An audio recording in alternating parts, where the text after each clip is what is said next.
We're about ready to start.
He's been tied up.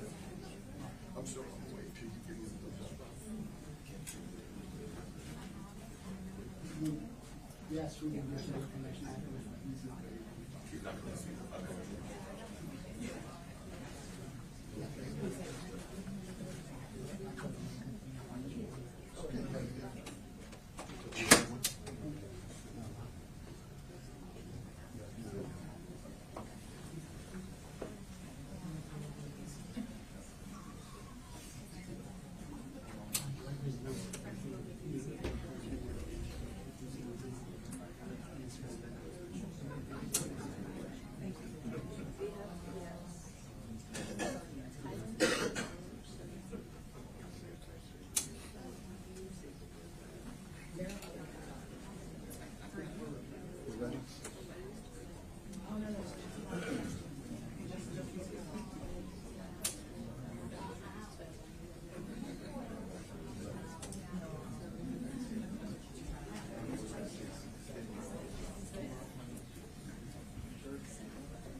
Hello, everyone. Thank you very much for being with us today.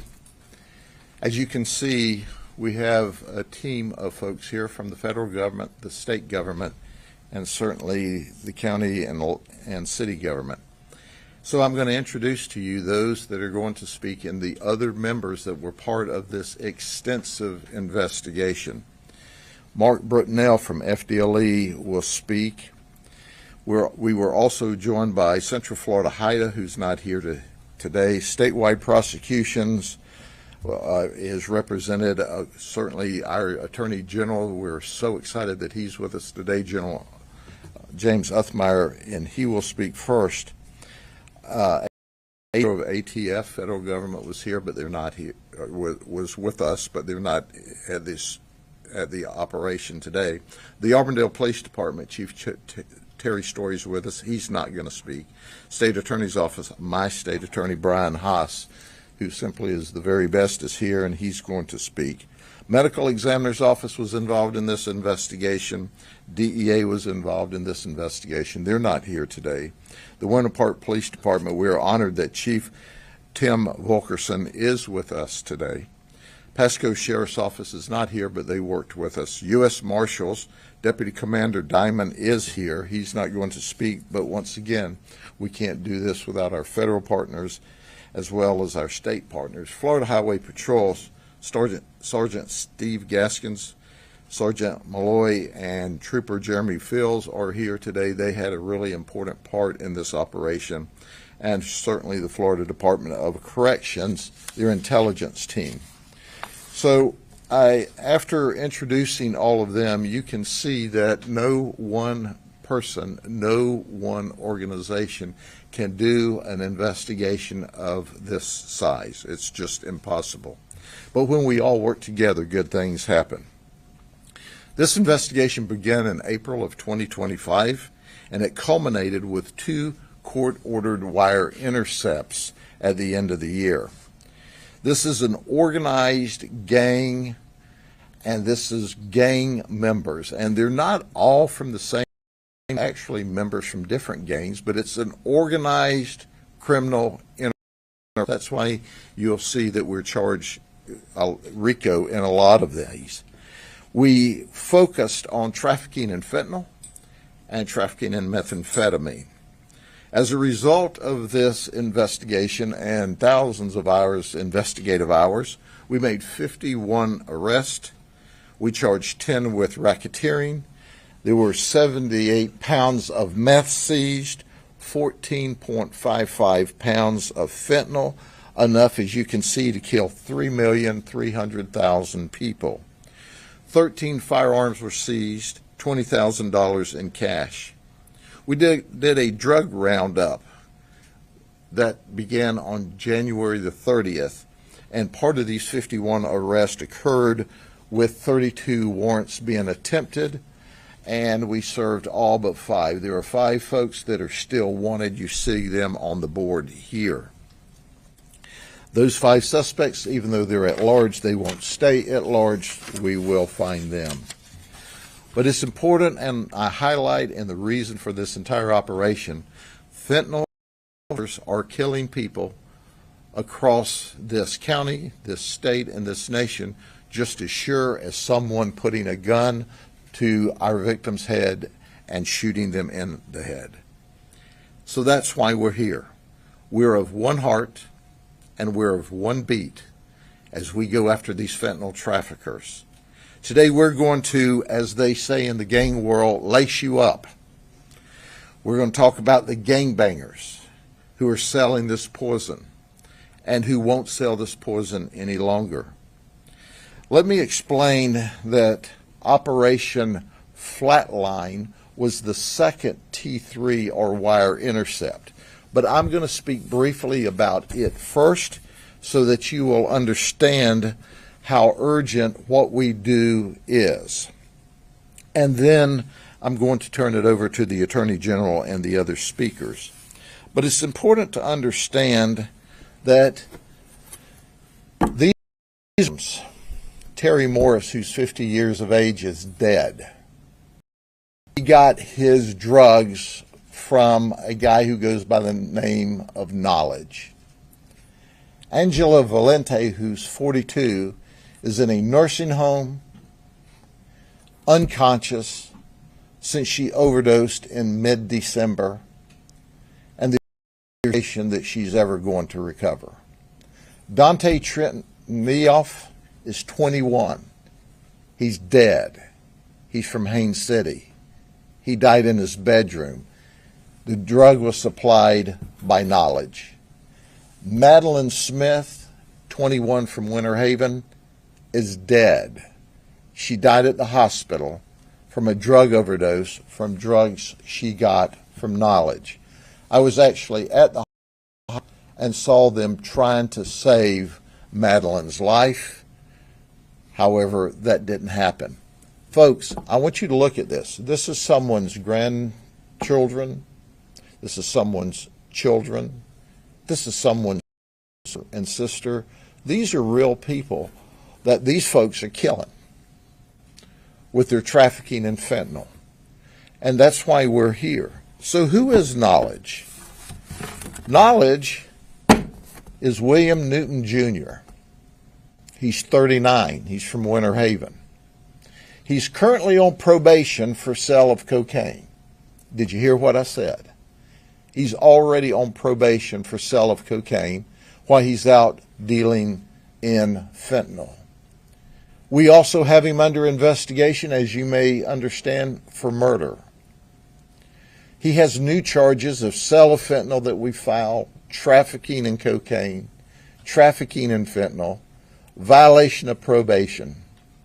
But I want to talk to you a minute about the quickest T3 or wire intercept the Sheriff's Office has ever done. It may be one of the quickest ones ever done across the state or the United States. And I want to brag Brian Haas and his team. So we're in the middle of what we call Operation Bloodline, doing this investigation, and all of a sudden, mid-November, first of December, people are falling over dead. These folks, they are in serious shape. Others that we've not even listed here went to the hospital and recovered. But all of a sudden, we have this real upsurge of fentanyl overdoses. We do something that I hope is not unique. Not only do we send our homicide team out to do the death investigations, but we send a narcotics team out to work with them.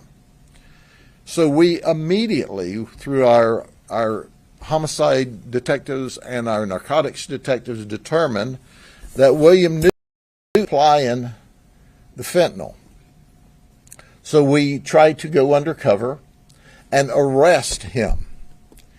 He's too smart for that. You see, he's been to Florida State Prison for trafficking in cocaine on a minimum mandatory before.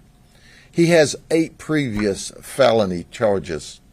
8 previous arrests, 7 felonies and 1 misdemeanor.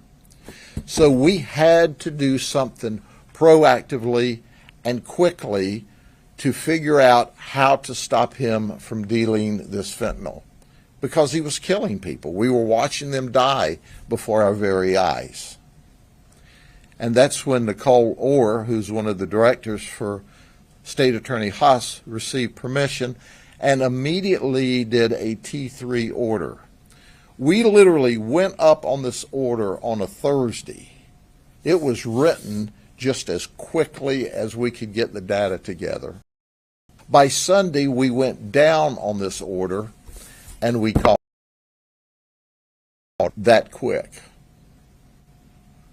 Brian Haas and his state attorneys, our detectives, saved untold lives because we did a proactive T3 in order to stop this guy from spreading all of this horribleness throughout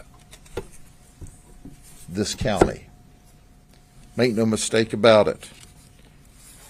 Lives have been saved because of the hard work of our undercover detectives, who are the very best. Now, it's important to understand that that is only part of the investigation. I will end with my flashcards. Said if I didn't have flashcards, okay? After we hear from our speakers. First, I want to introduce James Uthmeier. He is the Attorney General for the state of Florida. He simply is the very best. He works every day with his team in order to save lives, prosecute bad guys, and make Florida, the state of Florida, the best place to live. We turn to him and to our state attorney, Brian Haas, who I will introduce second, immediately. And what we receive is yes, yes, and yes, let's prosecute them, let's hold them accountable. As you'll hear later on, if these people aren't locked up, they're selling drugs and killing people. This Attorney General and his team make sure that we lock them up for just as long as we can. So it's an honor, General, that you join us today. So let me turn the podium over to you. Glad to be here. Thank you, Sheriff. It's great to be back in Polk County. I was recently in the Atlanta airport on a flight back to Tallahassee. A woman came up, asked me where I was from, didn't know who I was. I told her Florida, and she said, it's really what's going on in Florida. The leadership and what you guys are doing to drive down crime rates is incredible. And I said, yeah, I hear they've got a good attorney general. She's like, yeah, I don't know anything about that guy, but this sheriff you guys have down there, Grady Judd, fantastic. She says, I don't know why anybody would be dumb enough, to commit crimes in Polk County. I said, well, if they had any wits about them, I don't think they'd be committing crimes at all. Here in Polk County, we send a message to law enforcement and your investigators when you have their backs, when you give them the tools to be successful. We have results like today. I mean, this is one of the biggest gang takedowns over the last year. And you can see from what was seized here, it's not small stuff. You've got enough meth and fentanyl to kill millions. Over a dozen firearms, thousands of dollars of cash. These guys were not doing just street level drug dealing. This was advanced trafficking. RICO. We're going to go after these guys with everything we've got. We're going to throw the book at them. These charts, these are career criminals. The sheriff said it right. If they're back on the streets, they're doing drugs, and people are losing. So investigators and law enforcement that took these guys down, they put their lives on the line every single day to keep our streets safe and to get all this stuff out of our communities. So we're going to keep sending a message. In our office, I think the state attorney's got similar results. We've had record arrest convictions and sentences over the last year, and that correlates perfectly with a decreasing crime rate. It's not complicated. People up that are dangerous for a long time, crime rates go down, we send a message. It's good to be here today. You got a wonderful state attorney. I think we got over 51 arrests here. We'll be working with him to split these things up and prosecute to the full. Thank you. Our state attorney, Brian Haas, is remarkable. We talk almost every day of the week about strategies. Who are we going to put in jail? How long can we keep them in jail? Can you help on the T3? And his answer,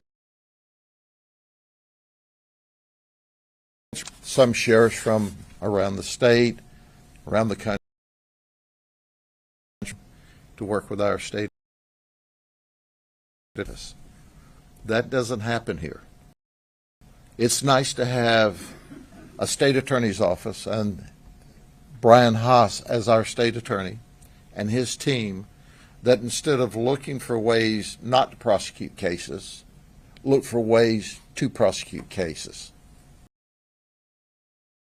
So if you want,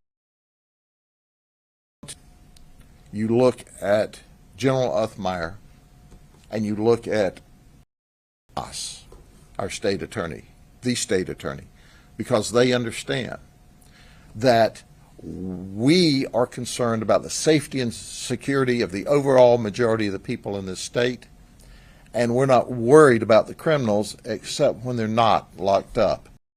These guys do the very best. Mr. Haas? Thank you, Sheriff. I think it's important to start with acknowledgement and thanks to all law enforcement who was involved with this.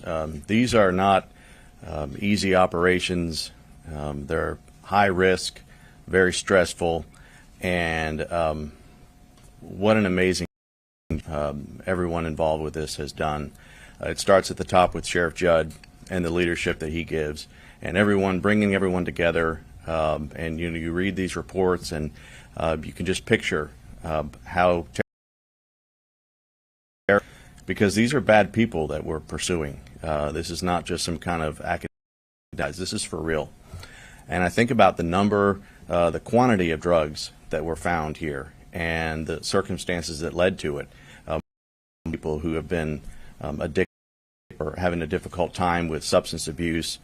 And guys like Newton, they prey on those people. They know exactly what they're doing. They take advantage of the fact that people are having a hard time, and they exploit it for their own personal financial gain.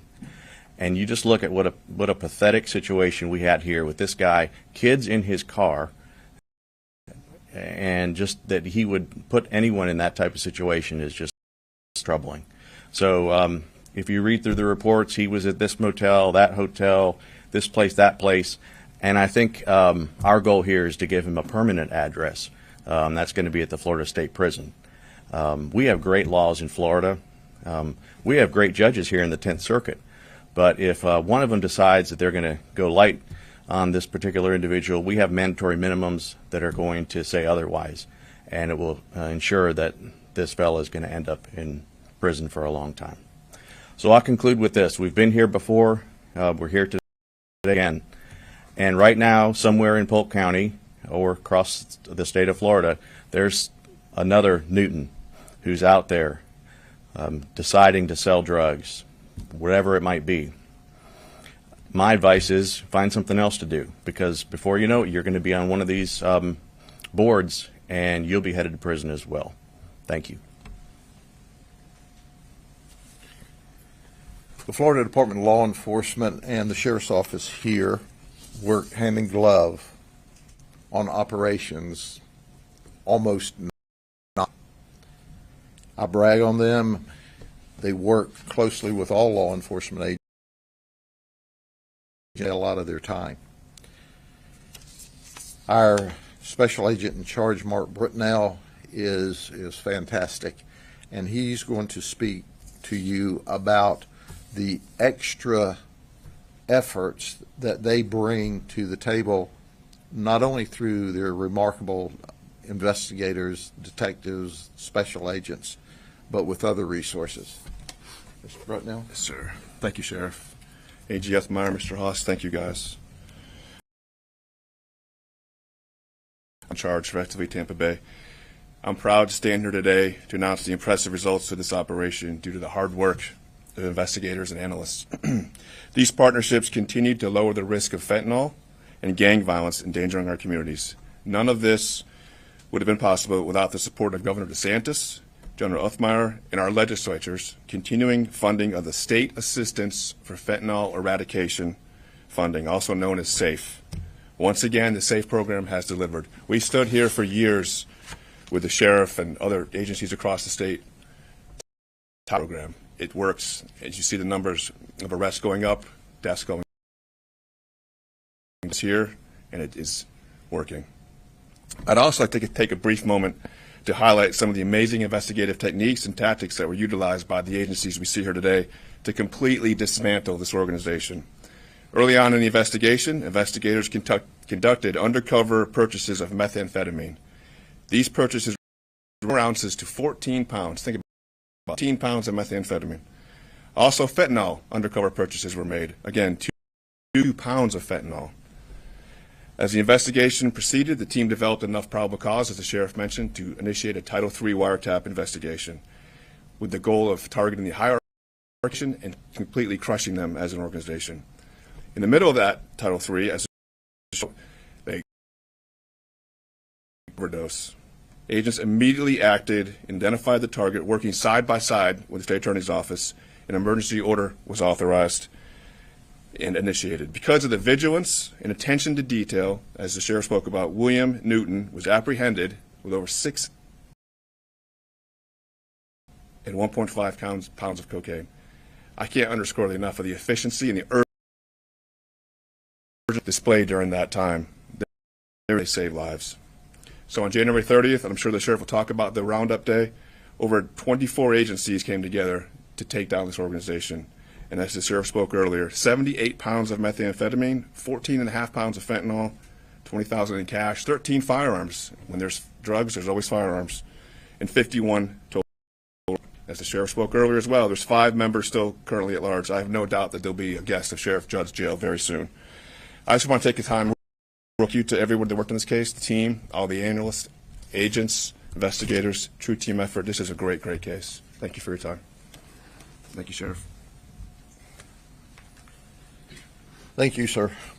Before I start, you know, I continue to see in articles across the state and nation about drugs are low level and nonviolent. I want you to look at this. Look at this gun. Look at these guns. Look at this fentanyl that enough to overdose and kill 3.3 million people. And the next time you hear someone suggest that drugs are low level and nonviolent, you too can clearly understand that they need mental health counseling. Because our actives are facing this kind of fire to bring these kind of custody. They're very, very, very dangerous people. And I'm about to go over the cards with. You'll understand when you see the cards why these people are very dangerous. They have guns, and they don't mind using them. And I think it'll be interesting. Just flip through them. I'm not going to try to make the lineage and tie all of that together. We can give you that through the PIOs. But I'm just going to give you a snapshot. This is Eric McCaskill. He's 36. He was released from the Florida State Prison in 2020, trafficking in meth. He was sentenced on a 3-year minimum mandatory. He drove Polk County with 14 pounds of meth. When he was arrested, he said, "Well, I knew not to mess around in Polk County," but he did, and he's caught. He is a gang member. He's charged with RICO, with trafficking, and as State Attorney Haas said, what's important about these minimum mandatories? Because you can't listen to family members and sob stories and alligator tears and go, "Well, heck, he's such a nice young man," and end up giving him 2 years. When what he is, he's a drug-dealing person who's responsible for the deaths of folks. But he's got the other felonies, 26 misdemeanors, and 2 times, once for trafficking and once for fleeing arrest. And then there's Spencer Leonard, 37, in Bartow. He was released from Florida State Prison in 2020 for trafficking in heroin on a 5-year minimum mandatory when we went to arrest him. Now he's charged with RICO and trafficking in fentanyl. It's a 25-year minimum mandatory. He also has a criminal history of 12 felonies and 12 misdemeanors. He has been on 2 other occasions. And you're going to hear this drumbeat. They've been to prison. They've been to prison. When they're not locked up, they're out peddling drugs and peddling violence. Stephen Jackson's 32. He's from Winter Haven. He's a gang member. He stole 1 kilo of fentanyl from an associate. That usually doesn't bode well for your life expectancy. We probably saved his life when we arrested him from being shot by another gangbanger. Traveled to California as a connection from the county to bring the drugs. He has a criminal history, felony misdemeanors. He too has been to Florida State Prison on 2 different occasions. This is Umbuju Grant. He's 34. He's from Lakeland. He is second in command of this gang whose name we're not going to give. We have him charged currently with conspiracy to traffic in meth. He's 2 different occasions and 7 misdemeanors. If you don't think this guy won't point a gun in your face before quick, just think. Wells is 34. He's a meth supplier. We have him charged with RICO, trafficking meth. It's a 15-year minimum mandatory. Monitoring his phone calls, he was talking to "Man, my phone connection's bad. I guess maybe they're tapping my phone." He might have been a prophet also, because he was right. We were listening to his history, and he's known to be violent.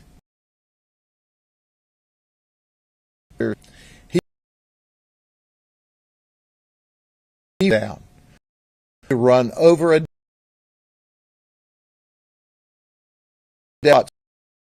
for occasion. He has a 15-year mid-man, so charged with attempted murder on law enforcement. Guy, he's got a criminal history. He doesn't want to go to jail. He's had previous drug arrests, resisting arrests, VOPs, fleeing. He has 35 felonies and 39 misdemeanor arrests. He's active committing crime. Joshua Pucklewarts, common spelling. He's 33 from Tampa. He's known as Tommy Boy Wayne. Well, if my last name was Pucklewarts, I'd probably go by Tommy Boy Wayne too. But he's really a popular rapper in Central Florida. He fled from the highway patrol. That didn't get him very far because they caught him. They crashed him into a bridge, or he crashed into a bridge. He had 11 pounds of meth. He's facing near mid-man, so he can rap his way all the way to state prison. This is Jamarian Young. He's known as the highest ranking member of the gang in Florida. They call him the landlord. He's charged with RICO, trafficking in fentanyl, trafficking in meth. They're 25-year mid-mans. But he did tell the detectives when we arrested him, hey, you all did a really good job. He's already 15 years state prison sentence for robbery with a firearm. And he's on. There's Jarrell Carr. Jarrell Carr's 35. He's from Mulberry. And Bruce Young. Bruce is 37 from Lakeland. Pay attention to this. He's from the Florida State Prison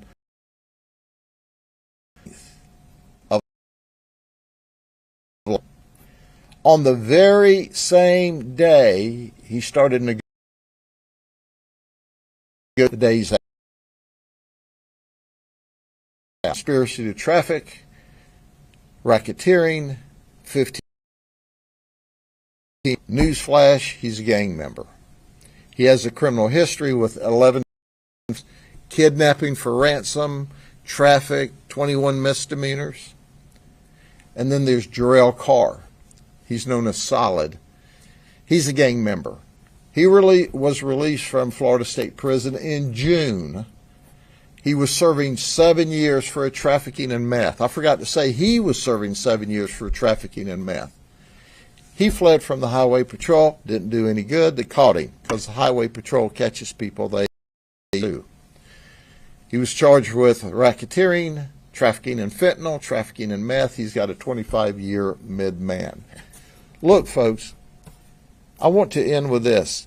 These folks just got out of serving 7 years in prison for trafficking in drugs, and they're back trafficking in drugs. This is your poster child or poster children. If you don't lock these people up, they are going to commit crimes. They're prolific criminals. That is their career. That is their business. They're gang members. And they work together. They say one heart, one beat. But what you see here today is one heart, one beat to arrest all of them that are doing their best to kill folks like these people here. So with that, you have all the information that we have. God bless you. Have a good weekend.